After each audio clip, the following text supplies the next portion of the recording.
If you started putting $500 a month into the right index funds today, here's the exact number your account would show after 20 years, and why most people pick the wrong funds and end up with half that.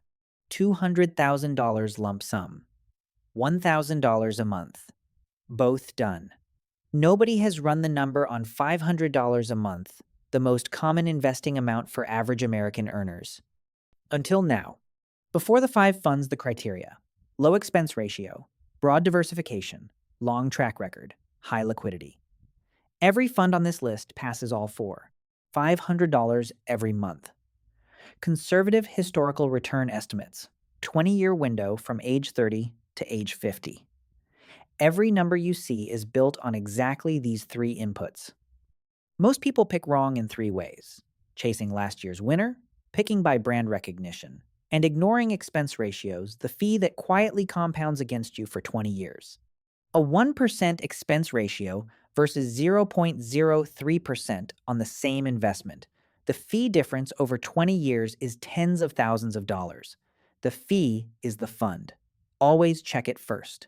5 funds: VU, QQQ, SCHD, VTI, VXUS. I'm going to run the 20-year math on every single one and then show you what a combined portfolio looks like. Fund 1, VOO, Vanguard S&P 500 ETF. Expense ratio of 0.03%. Tracks the 500 largest U.S. companies. 30-year average annual return approximately 10.4%. The most widely held index fund on Earth. $500 a month in VOO for 20 years at its 10% historical average. Year 10, $103,000. Year 20, $382,000. You contributed $120,000. The market gave you $262,000 on top. When you buy one share of VOO, you own a fractional piece of all 500 companies simultaneously. Apple, Microsoft, Amazon, and 497 more. One purchase. Instant diversification. VOO's weakness: U.S.-only exposure, top-heavy concentration in 10 companies, and zero small-cap coverage. Excellent foundation. Not a complete portfolio alone. Fund 2. QQQ, Invesco Nasdaq 100 ETF. Expense ratio 0.2%. Tracks the 100 largest Nasdaq companies. 20-year average annual return approximately 15.2%. The highest performing mainstream index fund of the last 2 decades. $500 a month in QQQ using a conservative 14% return estimate. Day, year 20. $573,000. That is $191,000 more than VOO over the same period. But this difference comes with a very specific cost. QQQ's top 5 companies represent over 40% of the fund. In 2022, it dropped 32%, almost twice what VOO dropped. The higher the return, the steeper the corrections. QQQ rewards patience and punishes panic selling. Same $500. Same 20 years. VOO ends at $382,000. QQQ ends at $573,000. The $191,000 difference is the return premium for accepting more volatility and staying invested through it. Fund 3, SCHD, Schwab U.S. Dividend Equity ETF, 0.06% expense ratio. Tracks 100 high dividend stocks with consistent dividend growth history. Total return approximately 11.5% per year. And it pays you quarterly. SCHD pays dividends quarterly. Set to auto-reinvest those dividends, buy more shares. Those shares pay more dividends. The compound loop runs in addition to the price growth. $500 a month in SCHD. Over 20 years, $430,000. But here is what makes SCHD different. By year 20, at its current yield, that portfolio generates approximately $1,200 a month in dividends alone. VOO maximizes growth. SCHD builds an income stream alongside growth. Neither is wrong. They serve different investor goals at different life stages. Fund 4, VTI, Vanguard Total Stock Market ETF. 0.03% expense ratio. Tracks approximately 3,700 US companies, not just the top 500. Every large, mid, and small cap company in the US market.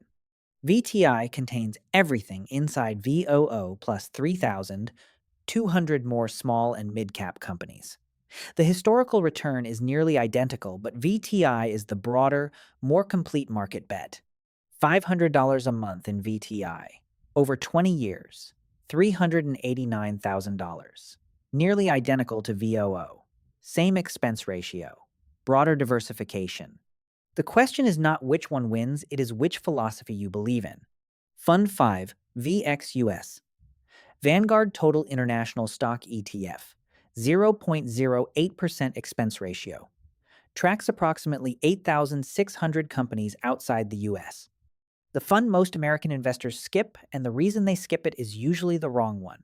Most Americans skip international because the US has outperformed for 15 years. But international outperformed the US from 2000 to 2009. No single country dominates every decade. Recency bias is the most expensive investing mistake. $500 a month in VXUS over 20 years, $262,000, the lowest of the 5 funds. But VXUS is not in the portfolio for maximum return. It is there for the next decade, when the geography of outperformance may look very different. All 5 side by side. VXUS at $262,000. VOO at $382,000. VTI at $389,000.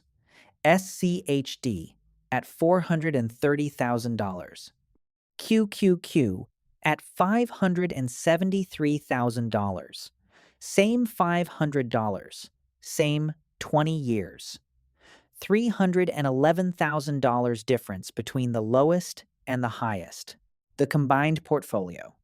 VOO takes 35% the core. QQQ takes 20% the growth accelerator.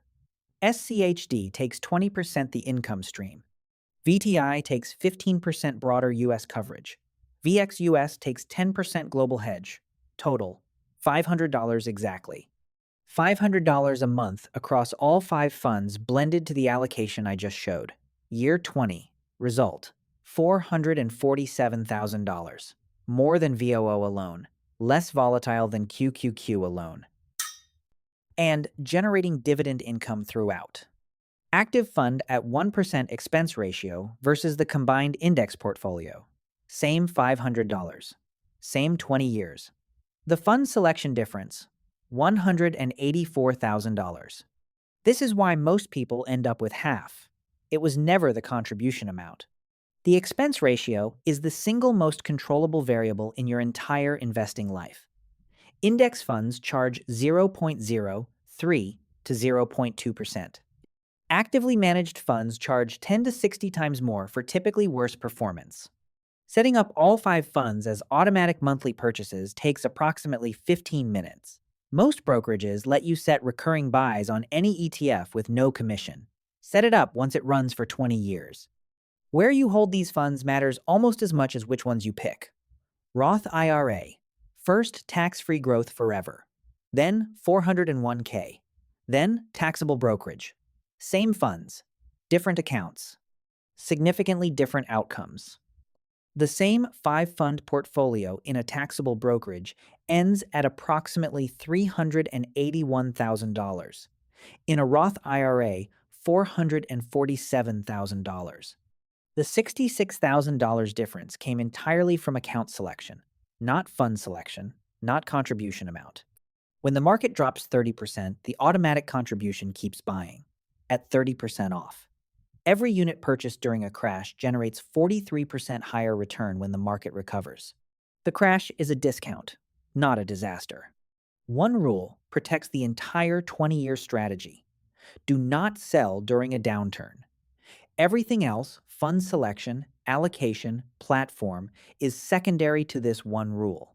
Missing just the 10 best trading days over 20 years cuts the total return nearly in half. Those 10 days almost always happen immediately after the scariest crashes. The investor who sells during the crash misses the recovery. Rebalancing once a year keeps the allocation close to the original target. In a Roth IRA, rebalancing is free. In a taxable account, redirect new contributions toward underweight funds instead of selling. 15 minutes a year. All 5 funds are available at Vanguard, Fidelity, and Schwab, all with zero trading commission. No reason to pay a broker or advisor to access any of these. The math scales directly. $300 a month builds $268,000. $500 builds $447,000. $1,000 builds $894,000. Start at whatever $500 allows. Increase it by $50 to $100 with every raise you receive. Starting at 25 and investing $500 a month until 65, $3.1 million. Starting at 35, $1.1 million. Starting at 45, $395,000. The 10 years between 25 and 35 are worth $2 million. The best time to start was yesterday. 5 steps this week. Open the Roth IRA. Set recurring purchases for each fund. Allocate $500 across the 5. Autopay from your checking on payday. Then check it once a year. That is the entire strategy. The complete system in one card. Screenshot this before the video ends. Picking the right funds matters. Picking cheap ones matters more. Starting now matters most. Subscribe to Wealth Construct. Share this with someone still holding cash in a savings account waiting for the right time to invest. There is no better time than the one where you have the information. Which of the 5 funds are you adding first? VO, QQQ, SCHD, VTI, or VXUS?